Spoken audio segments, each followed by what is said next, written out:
What we're going to talk about here is a little bit of casting, not necessarily instructions, but things to watch for, or things to know, I should say. We're going to talk about casting stroke. Casting stroke is relative to how much line you pick up. Let's say, for an example, I'm going to make a 20-foot cast on a trout stream. Just here. I'm going to have a casting stroke of about that big. In other words, I'm going to come back and stop right in front of me. That's 20 feet of line. Boom. This whole thing of teaching casting with this 10 to 2 or 10 to 1 or whatever that clock they use, it's all nonsense.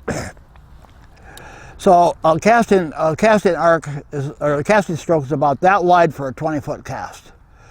30-foot cast, 60-foot cast, 100-foot cast. The wider, the farther you're going to throw, the more open the rod's got to be. The bigger that casting stroke has got to be. The wider it's got to be. What happens is, when you throw a line back behind you, it's going about that angle. If you stop at about, we'll call it 1 o'clock. We'll use the clock, I guess.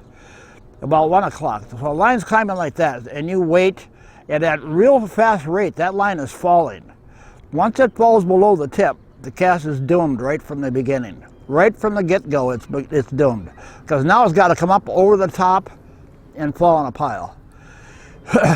So a 20-foot cast, you stop at just out in front of you, like this, the line climbs like that, when it goes level and you go forward. There's no waiting period. It's just boom, boom.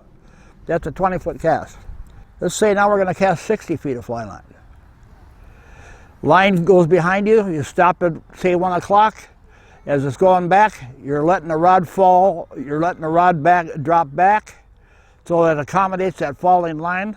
So at a number 4 or number 5 on a 60-foot piece of fly line, it's now level coming forward, so it's going to go straight forward. If it falls below the tip, if any cast falls below the tip, the cast is over with. It's not going to go. You've got to keep that rod and line in a straight line so it casts.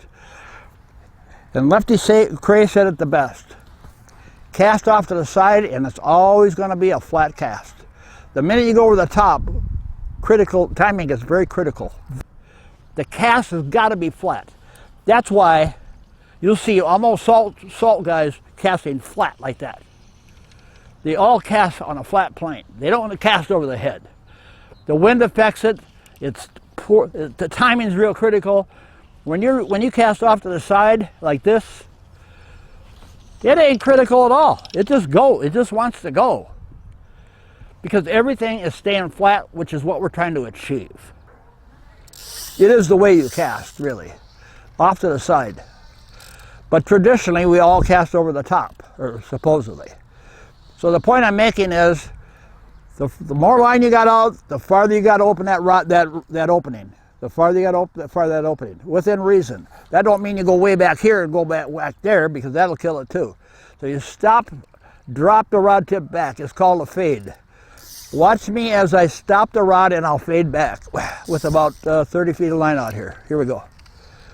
So stop, drop the rod tip back. Just raise your elbow up a little bit. Just stop, drop the elbow back a little bit, and go. I'm going to make a 30-foot. I'm picking up 30 feet of fly line.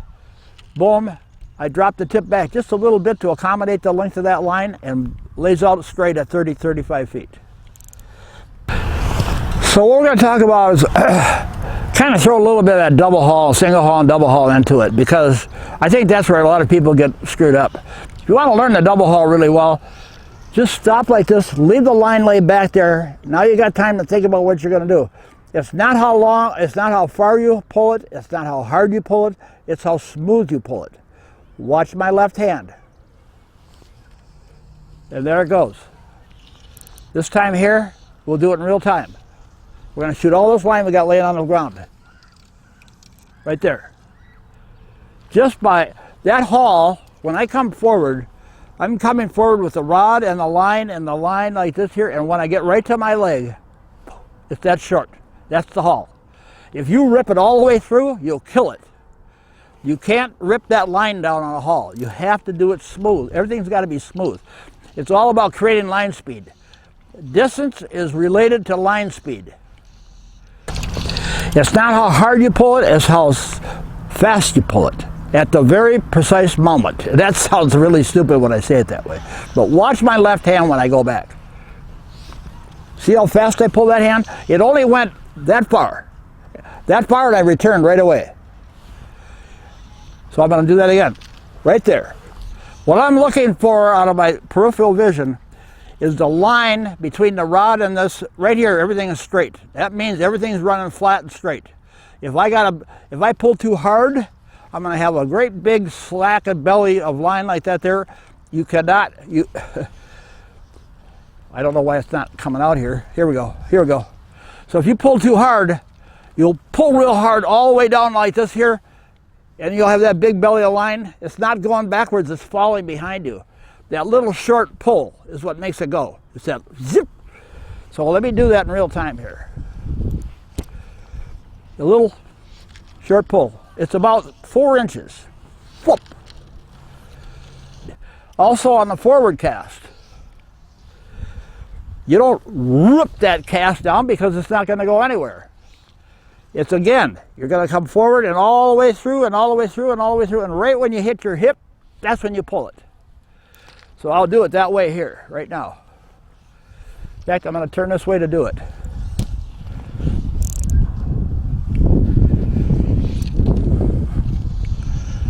So, whoop.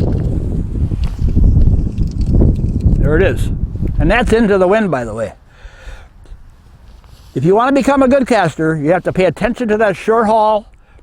Both single, this one going behind you is single, the second one is a double. You have to pay attention to those short pulls, that down up. Mel Krieger said it perfect. It's called down up. Right there. Everything's straight between my hand and the first guide. Whoa. If you could see that line flying through the air, it's just like it's on an absolute flat plane. Right there. Boom. Right there. And you don't have to cast hard. That's the amazing part of it. This time here, I'm going to go real light and get the same results. Right there. In fact, I got better results by going smoother.